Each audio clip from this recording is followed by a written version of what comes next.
this blocker feature they came out with is it was a dependency feature, which is something our customers have been asking for a while. But our vision didn't really align with kind of what our customers were asking. So our customers were asking for a way of drawing a line between a bar and another bar. But our vision is more around creating a easy to use, easy to communicate product strategy tool, and something that executives can digest and understand, and not have it be so project managing and not be like a Gantt chart. But we've been around for almost 4 years now, and we've had customers ask, about dependencies. And each time they would ask, we would kind of try to dive a little deeper into what they really wanted. And it wasn't a high priority, because for us, what we were hearing is drawing lines and having bars move, and that really didn't align with what we wanted to do.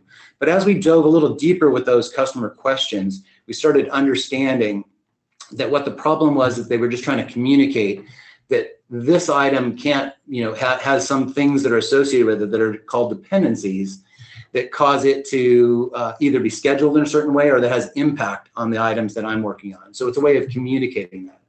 So we went back to the whiteboard and decided to kind of take a harder look at what we wanted to build.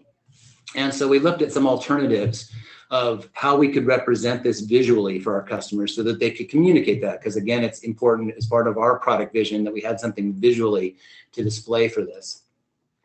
And then we started talking to customers with these different mock-ups, and we were able to understand some of the things that we got right and some of the things we got wrong. Some of it was around naming, and it was interesting when I was talking to Dan, and his conversation about how they came to the word blockers really encouraged us to go a little further with our discussion about what we were going to call this thing, because our customers called it dependencies, but it just didn't feel ring true to what we wanted to do within our product. And we tried other things like connectors and relationships, and we ended up settling on something called connections. And so here's an example of what that feature looks like. And this feature actually isn't released yet. It's something that we have under development, and I wanted to share with you kind of the process. And as a good product manager, I'm not going to tell you when it's going to be delivered, but it hopefully will happen in the near future. So look forward to it. But the main driver is that we really didn't want to develop the product or this feature until we really had it down. And when we started showing it to customers and they said, wow, that is super elegant, that solves our issue. When we started hearing that from our prototypes, and when one customer said, that looks like something Apple would have developed, we had some idea that we probably got it close to where we really wanted it to be.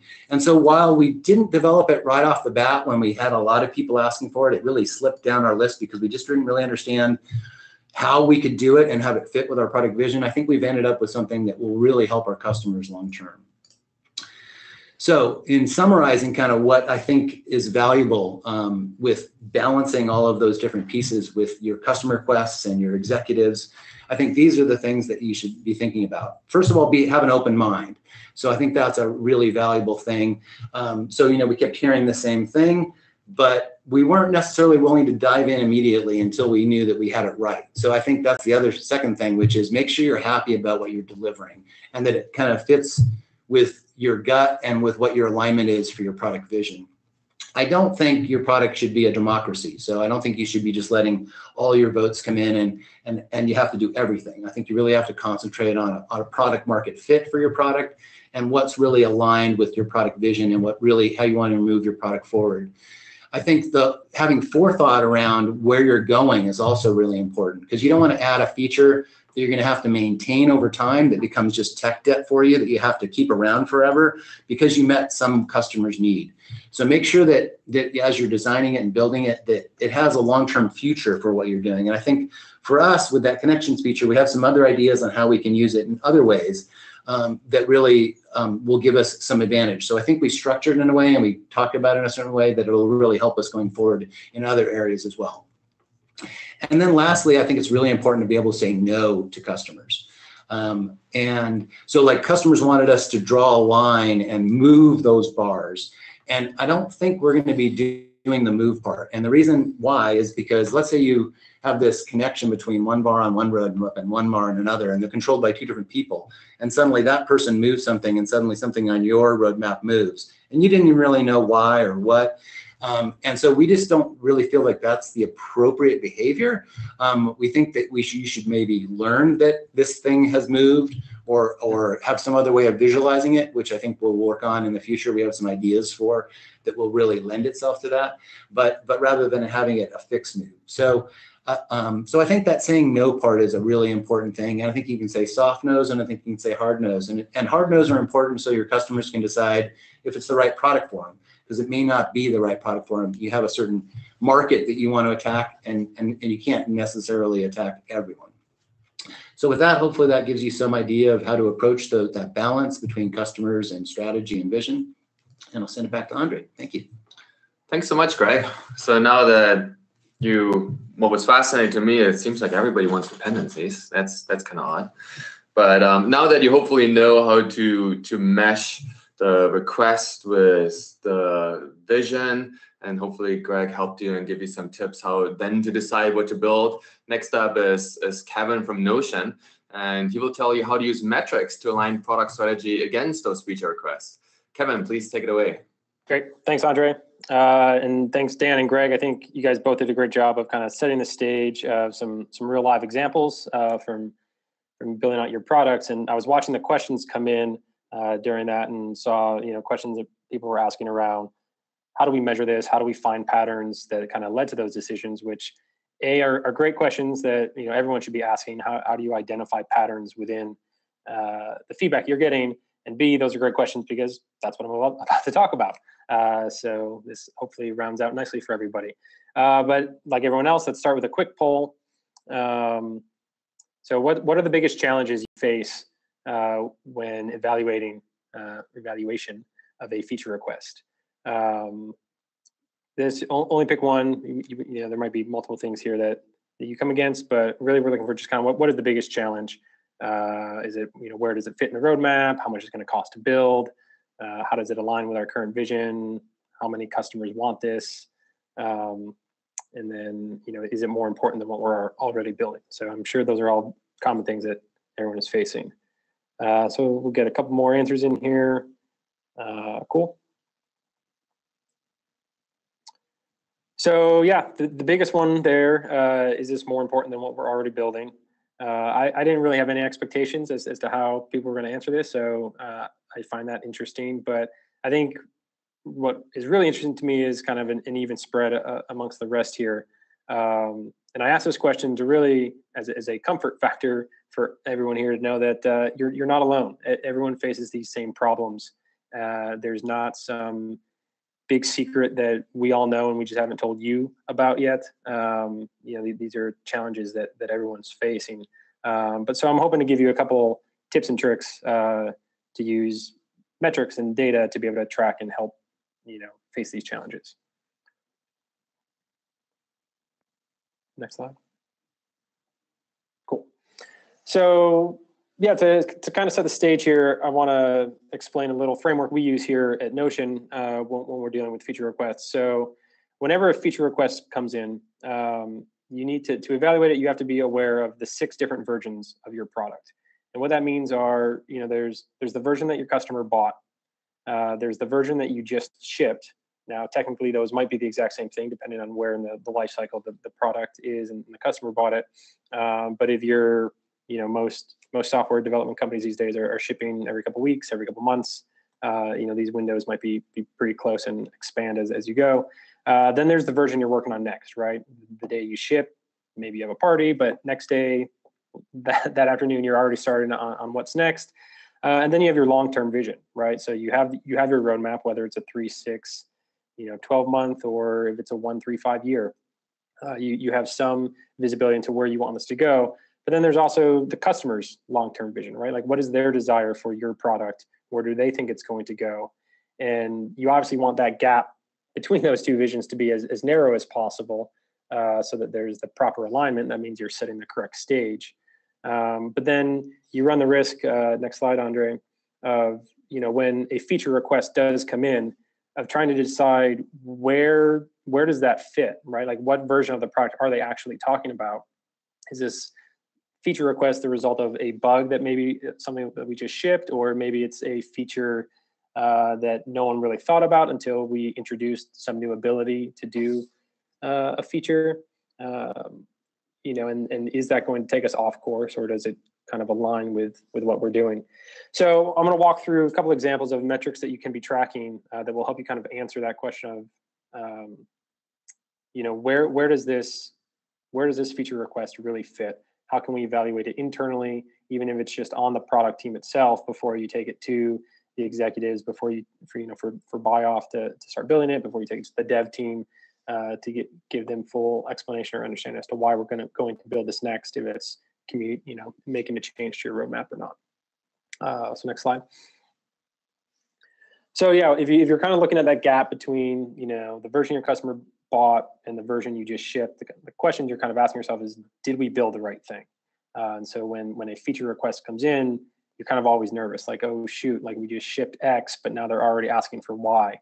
And so one way to kind of track, the things that you have been building and are people using them is kind of just a standard just feature adoption, right? And so one way to do that is, just by pure user count, right? And so trending that data over time to see, in this example here, you can see, this is like for a photo gallery app. So users are posting photos and posting videos, but they're not really printing. They're not exporting, so those features, maybe you built them early on in the product lifecycle, thinking that they were going to be used or popular, but there's kind of no adoption there. So at that point, that's where you can start to ask questions around, as a request comes in for, hey, we wish we had the ability to print photos. You can kind of say, well, that's an outlier. We don't really have that user base.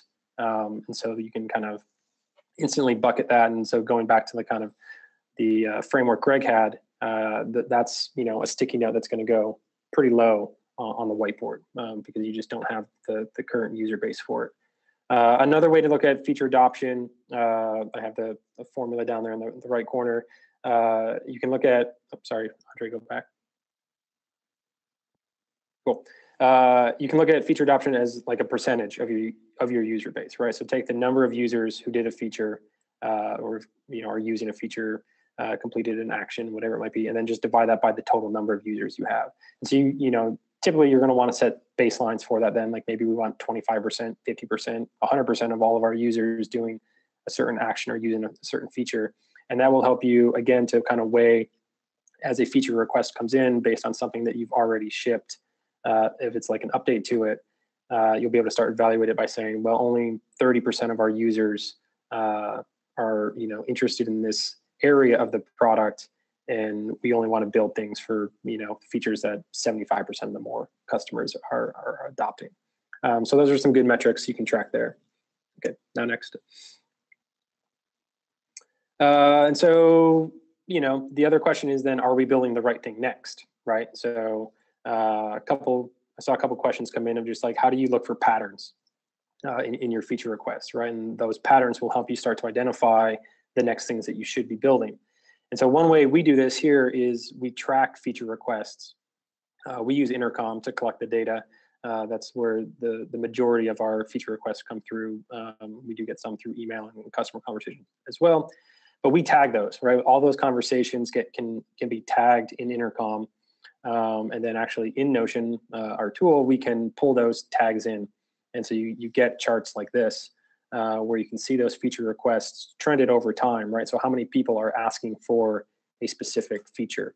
And so you can see what, the ability to add captions was super popular. So, you're seeing a lot of requests per day for that, but then it shipped and all of a sudden people started asking for the ability to edit captions, right? And maybe that wasn't on the radar, but all of a sudden by introducing this new feature, people have started to now request a feature immediately to follow it. So are you building that next, or did you actually move on to other things thinking you're going to, buy yourself some time just by having captions? Another way to think of this, I don't have a chart to show it, but maybe you hear a ton of people requesting a certain feature. You can trend that over time, but then if you don't have the time in the roadmap and well, we're not going to get to that for another 6 months.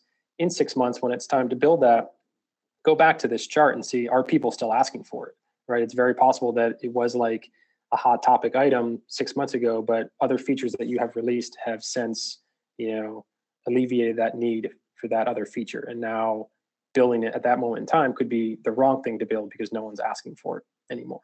So yeah, trending feature requests over time are a great way to get visibility there. Next.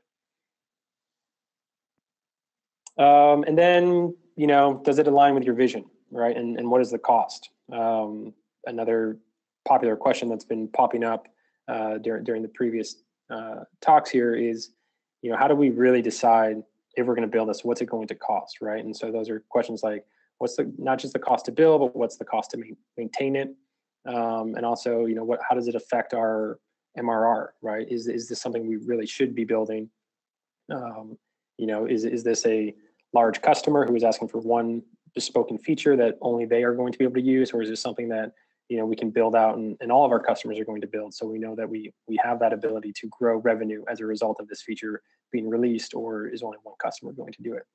So you have your standard, dev metrics, dev performance metrics that you should be tracking, things like throughput, velocity, cycle times, right? Like these things help you kind of identify bottlenecks within your workflow, and will give you the ability to better understand kind of expected delivery, right? So when it's your job to communicate features out, if a feature request comes in and everyone on the sales team is, hot on this idea and pushing on you to build it, you can come back to them with these metrics and say, well, look, this type of feature, it's 10 points, right? Or whatever this scope of it is. And then you can point to these metrics and say, here's the things, this is how fast our dev team is currently moving. Here's the things we already have in the pipeline. To build this feature out, it's going to take X amount of time, right? Or we're not going to be able to start this for X amount of time. And so that helps, just start that communication of aligning vision internally, right? But then also being able to communicate it externally to your customers around delivery or any type of expectation as to whether or not that feature is going to be built. Another way of looking at that then is the blue formula I have down the bottom there is like, what's the true cost of building it? Like physically, what does it cost in dollars? And so one way to do that is take your total dev team salary, right? And you want to divide it by your velocity. So if you're tracking your velocity every 2 weeks, then you want your salaries to be what's their 2 week salary. What that results with is like a physical dollar amount of cost per point, right? And that's not a metric that should be used as like a whip where you're trying to get it to be as low as possible.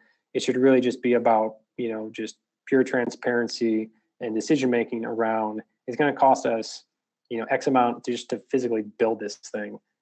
Is that worth our time, right? Like if it's going to cost $10,000 to build, but we can only expect $3,000 in revenue from it, right? That should help you decide whether or not that's a great thing to build.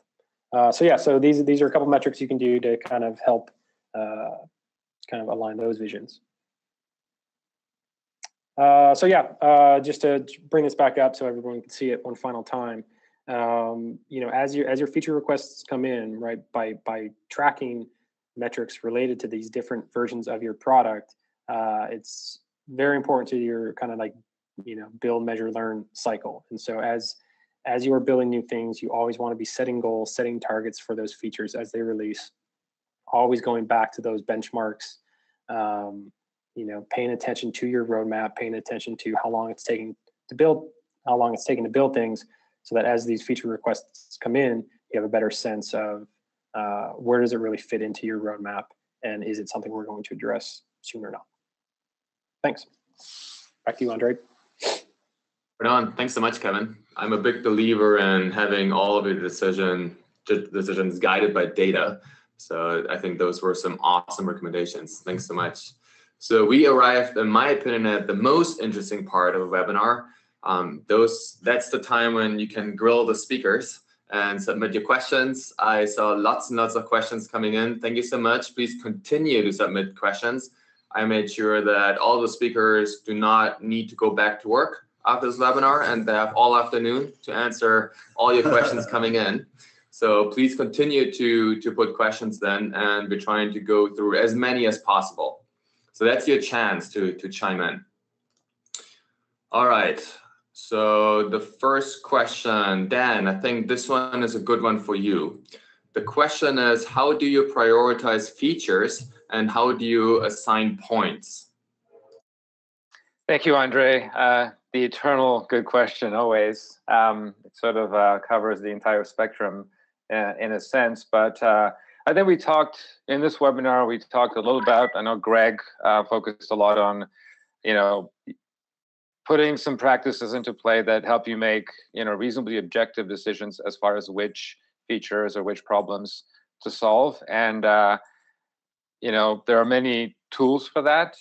In fact, Product Plan has a tool built in, right, that allows you to evaluate, a list of potential features or solutions against some dimensions, right, that basically are about, benefits, impact, as well as cost. There are others.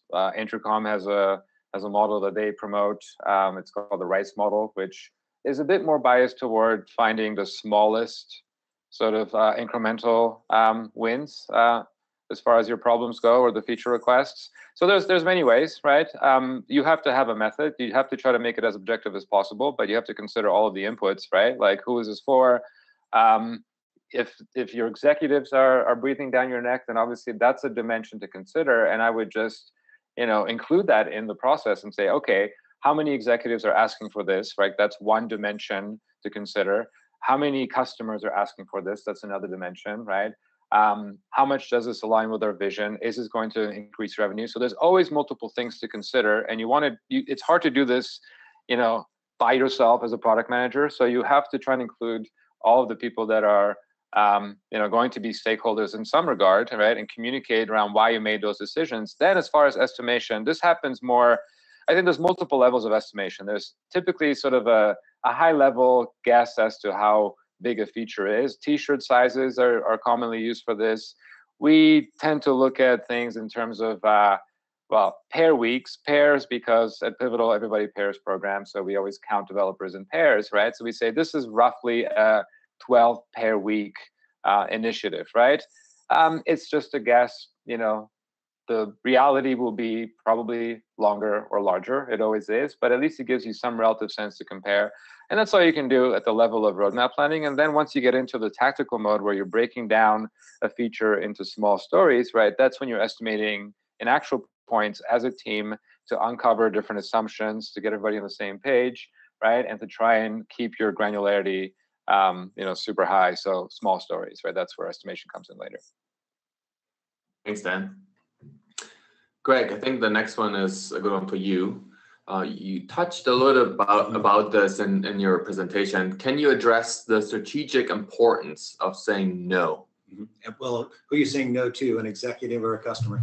I think it depends on a lot of things, right? And I'll give that example of our dependencies feature. We weren't really saying no to customers. We might have been, I think, for a long time, because like I said, we heard it for several years. So it wasn't so much that we were saying no, as we were still kind of gathering and like, how do we do this? So it was more something like, yep, that's something that we'll consider for our backlog. And we hadn't really prioritized it. But I think there's other times when you can say actually no, when you know very clearly we're probably not going to be doing that thing. But we might look at this sort of thing. So I think it really just depends on the situation and the phase of the company. Early on, you should be listening very, very closely to what your customers are saying. I think that's the biggest mistake of startups and new products, is thinking that you know it really well, and when in reality you are on the right track, but you really need to find good market fit too. So I think that's a key element, is where your customers really do have probably a bigger say is early on. Later on, I think it really comes down to vision and strategy and where you're going long term with the product. And so for us on that example, we might be saying no on the actual showing of lines, but maybe we come up with some other way of visualizing that isn't actually on the physical roadmap. And that's something we're considering. So hopefully that helps you talk about, how do you say no, or when do you say no? Thanks, Greg. Kevin, can you take the next question? The question is, at what point should your product strategy shift due to customer requests? Sure. Tough question. And I guess, the generic response is it depends. of, have you found product market fit or not? And if you have, then the way you need to evaluate those types of requests are going to be very different than if you haven't. And so let's start with if you haven't found product market fit. There's other assumptions you have to make, or I have to make in answering this, right? Like, so let's say you're a startup. How much research have you done? How much planning have you done?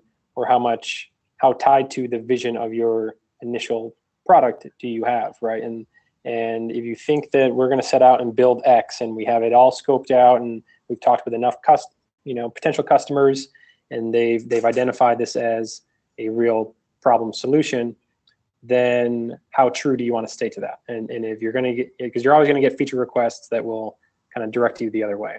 You need to bring those in and say, is this a one-off? Are we getting this from multiple users? Are all of our customers pointing us this way? Or what's the potential of that, right? Maybe your initial product is only selling to the kind of like the middle of the funnel, but all of a sudden now people are asking for something that's going to take you upstream a lot more, and now you're selling bigger deals to bigger clients. Is that where you want to move to? The answer could and should be yes, but at the same time, maybe you want to stay true to the lower end of the market that you're serving. So then the same thing happens when you're at product market fit, right? Is what is your potential for growth? Have you hit that ceiling yet of, we're trying to sell something to, all small, medium businesses. How much of that market have we captured, right? And is now the time for us to start moving upstream and selling to these enterprise customers, or is that going to, decrease our focus in the fact that we haven't really locked up this segment of the market that we want to go after yet, that is our current bread and butter? And if we start working in a new section or a new vertical, our competitor is going to come in and start beating us out, right? And so those are all things that kind of, it's a evaluation process that you have to do kind of constantly. And I hope, again, some of my slides, I think, can address that if you're identifying where those feature requests are coming into your overall vision and your customer's vision. Thanks, Kevin. Dan, can you take this one? The question is, how do you close the feedback loop with your customers? Whether it's a feature you move forward with, or more importantly, one you did not implement. Great question. I would say the first part of that is a lot easier than the second one, right? How do you close the loop when the answer is no or maybe? And unfortunately, the easiest answer, or the default answer in most cases, is maybe, right? Because you're not ready to close the door on something, and so there is no kind of discrete point at which it's time to close the loop, right? And all you can do is say, look, this is something that we're considering, right? And keep an eye on our product blog or feature update.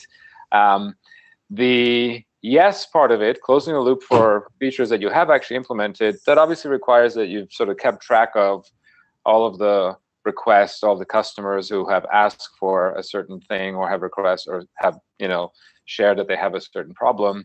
So I think some tooling and process around that is important. What we do is we actually forward all of the specific requests from our support ticket and other places, emails, etc., into Tracker. We turn them into stories. We use Tracker to organize those stories into epics, which give us the sort of groupings of kind of problem areas or themes or specific features, if that's what it comes down to.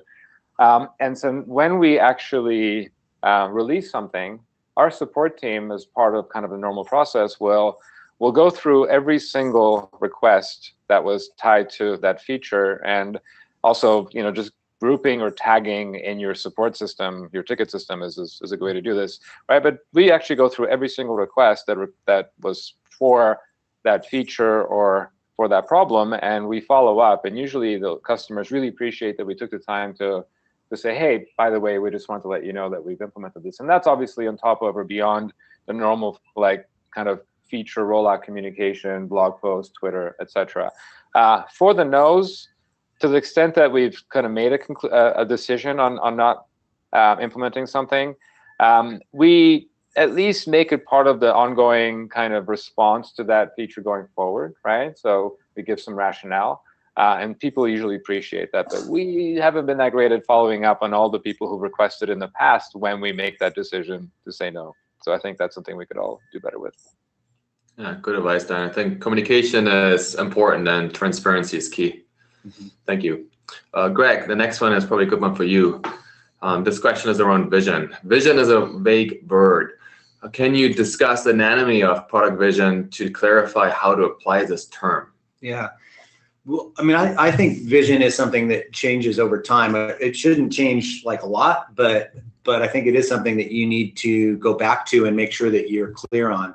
And I think it's there's several components to coming up with your vision. I think it's something your team needs to agree on. So if your executive team has one vision and your product and engineering team and marketing and sales have different visions, I think it's really important that you as a group decide where are we going. So as long as if you don't have alignment across your organizations of where you're going with the product, I think that requires either some offsites or some meetings to determine, like what are the differentiators, what are the things that we need to do, and what is the direction of our product need to take in order for it to be successful in the market and with our customers and for it to continue to grow both sales-wise and customer-wise. So I would say it's a collection of things. If it's something that resonates with your customer, I think that's really key. So for us, we're trying to listen to what are the things that why they're deciding to buy our product. And one of the ones that we hear about regularly is the ease of use. So when we're looking at new features, one part of our vision is how do we incorporate that in a way that makes it easy to use, that's elegant, that's not overcomplicated. And so that we might use things like progressive disclosure, where things are kind of hidden until you need them. So the product doesn't feel complicated or doesn't have the complexity that maybe some people are asking for, but only until you kind of really need to get there is it important to you. So it might be things that are more hidden behind other areas, or you use user UX design to kind of make it a more elegant experience. Thanks, Greg. Kevin, can you talk a little about how you organize and find patterns in the feedback? What tools and methods? What do you use for that? Sure. So we use Intercom internally here, and so you can tag things. You can create segments based around users that have asked for certain features. So I think that's a great place to start. I know kind of any of the tools that are using for customer feedback will typically have a tag feature. I think what's important about that to remember is try to identify a hierarchy of your tags up front. What you don't want is a bunch of random tags, or if you have a large support team, everyone come up with their own tags, because then you're going to get things that should be grouped together and may be a large component of the feature request, but they're scattered across 7 or 8 different tags that more or less all mean the same thing. So what's more important than the tool is kind of the system that you and the team decide on and use. But I know Dan and the Tracker team, they use Tracker to kind of capture that feedback, right? And they plot it right in there. It allows them to kind of keep it in the same location that they're then using to build the dev team works off of. So you can get creative with the tools. It does not have to be a very specific customer feedback tool itself. If you're collecting a lot of things through conversations, whether that's email or face-to-face conversations, through polling or surveys that you send out, we use Airtable as well, and I think that's a great tool to kind of set up your own database, but it's very visual, easy to organize. It's much more flexible than, say, a spreadsheet. If you know how to use a spreadsheet, you're going to know how to use Airtable, but you'll learn and discover a lot more powerful features, tagging, sorting, filtering, that again will make it easy if you have that system set up the right way. Like if you agree upon, these are the set tags we're going to use, these are the areas of the product that a feature request might be about, here's where the customer is in the life cycle, right? Is this feedback from a prospect? Is this feedback from a VIP customer? Is this feedback from a new customer, long-term customer? All of those labels and details that you can provide will help you kind of sift through all that data to figure out, what is the right next thing to build. Right on. Thanks for giving us a look in your toolbox, Kevin. Yep. The next question is probably a good question for both Dan or Greg. Dan, why don't you take a shot at it? So the question is, what methods did you use to identify and understand the underlying problems? The example was dependencies versus impediments. Yeah, happy to take a stab at this. I think there are multiple levels of understanding, right? The first level is like you're receiving all these requests. Maybe you can follow up a little bit and clarify, okay, why do you need this, etc. Then there is sort of, like I said, observing how customers are actually working now, and like really to try to get at the bottom of the problem. And I think for that requires a little bit more of an investment. And for us, I remember there's a few times when I was at a customer, as well as with some customers at a Pivotal office, where of course Tracker is used very heavily, and we started noticing that everybody's using this this Chrome extension that would color certain labels based on the terms in that label, like blocked or needs or something. It would color those labels red so they would stand out. And then we actually had a chance to talk to some of the teams that were using that, and it really kind of opened our eyes to what the problem really was, right? But I think in general, to truly understand, you have to have conversations, right? And you do have to sometimes actually observe and watch your customers use your product, because only then will you really understand, and then you can sort of start thinking about how to solve them. So that's my take at it. Right on. Thanks, Dan. Greg, why don't you take this one? The question is how to go about translating different requests into the underlying question that needs to be solved. Mm-hmm. Yeah, I mean, I think a big portion of it is asking the why, right? So a lot of times people will tell you what they want, and you need to dive a little deeper into the why they want it and what's the benefit of it for them, or what's the problem that they're having that they needed that thing. So when you start understanding the motivations and the different actors that might be involved in what the problem is, then you can start formulating what the best approach is for doing it. I saw another question actually that sort of related to that, like you get a bunch of requests and how do you handle it? And I think there's a couple of ways. You can either wait for kind of them to accumulate over time, and the ones that appear more regularly are probably the ones that you need to respond to the quickest, but also being able to pepper in things periodically. So I think it's really valuable in your product that you have a balance between like long-term projects, little things, and that's another area that we try to do occasionally, where we have maybe bigger stuff that we're concentrating on, so getting out a feature every 2 weeks, but also peppering in things. So making sure you have a balance of both, maybe, and we haven't really talked about tech debt or maintenance or any of those other things that need to be peppered in as well. But I think making sure that you have a blend of those things rather than concentrating on just one area of the product. Right on. Thanks, Greg.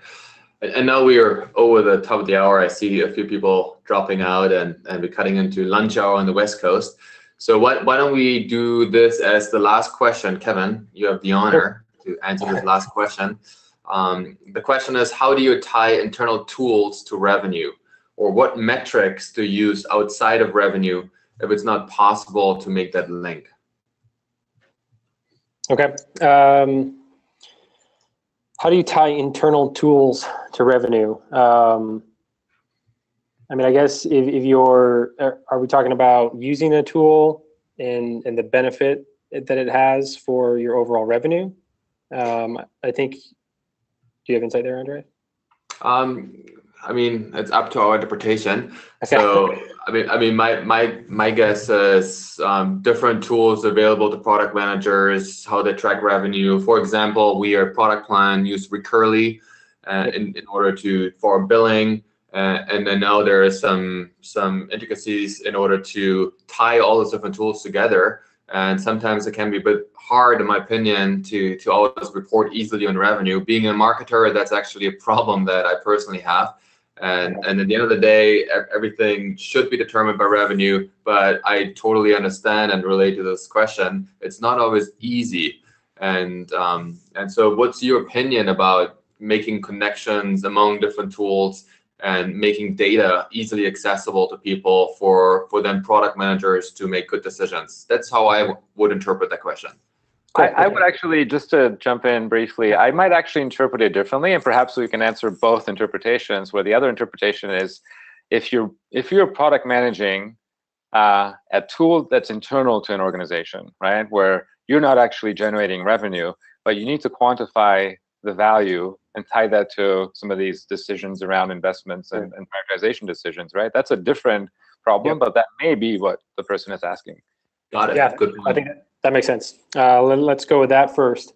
I mean, I think, and Dan, you might want to jump in after this, because I think Tracker is kind of a success story of that. But if you are building an internal tool, you know, the way you can tie the value of that tool to, you know, whether it's helping your team develop your actual product, or if it's you know, helping streamline any part of your company process. I think what you want to do is look at, you know, what are the areas that it is touching, right? And so let's take development specifically. If you're building an internal ticket management tool for your dev team to use, you can tie it to their productivity, right? Like, as that tool improves, or as you spend more time on it, is the team benefiting from it, right? Is throughput going up? Is velocity going up? Is it like, what are the metrics that you as a team have identified? These things mean we are productive. This defines our productivity, and you know, these are the targets that we're trying to get to with them, right? Like, saying velocity goes up isn't always just the right thing. You know, maybe maintaining velocity is important to you, or just not seeing any dip in velocity. So I think that's one way you can kind of tie. The other is, rather than looking at it as revenue, look at it as cost, right? Like, what is the cost of building that tool internally? How much time does it take? What's the dev hours on it? What are the costs of those dev hours? And then just kind of like, what is the long-term, you know, budget for that? And is that increasing or decreasing over time as the tool itself improves? And as, you know, if your team doubles in size, can that tool support it? Or are you now going to have to double or triple the spend on that internal tool? I think those are some of the metrics you want to be tracking from that side of it. I hope that makes sense. Got it. Dan, do you want to also share your thoughts on it, or? Sure, just maybe a couple. I think generally speaking, it's easier to do the latter, right, of what Kevin was talking about, and treat internal tools as a cost center, right? And then sort of having a conversation and making a case for what the budget should be, given the benefit, given the value, and maybe it's an operational benefit, you know, maybe it's an efficiency benefit, right? Obviously, you're going to want to quantify what is the value that the tool provides for your organization, and then be able to measure that, right? Because that's what finance is going to ask you. Great, we understand the inherent value of this tool to our organization, but how are we measuring that, right? They're always going to want to measure it.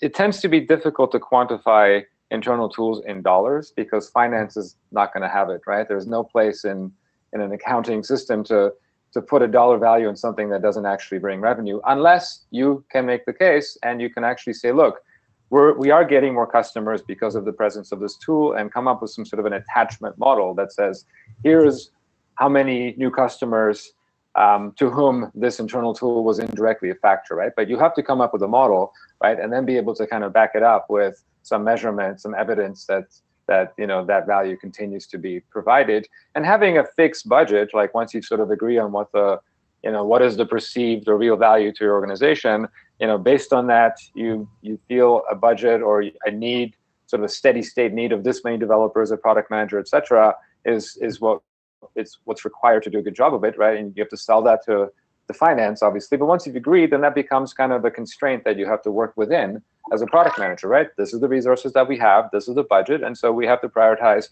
with that in mind, and it actually kind of makes it easier to make decisions because you have this hard constraint. Got it. Well, thanks for sharing your thoughts.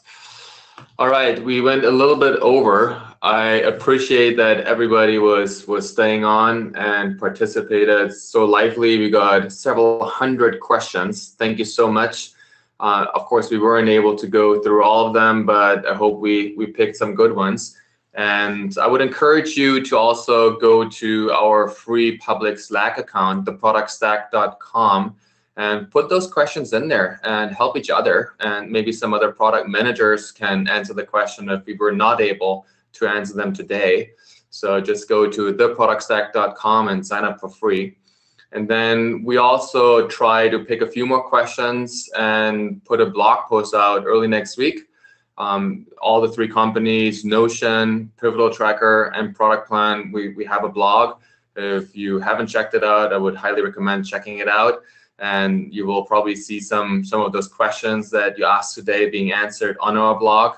And then we will post the recording of this webinar probably within just a few hours. And you can then watch this recorded webinar or pass it along to a colleague who would enjoy it.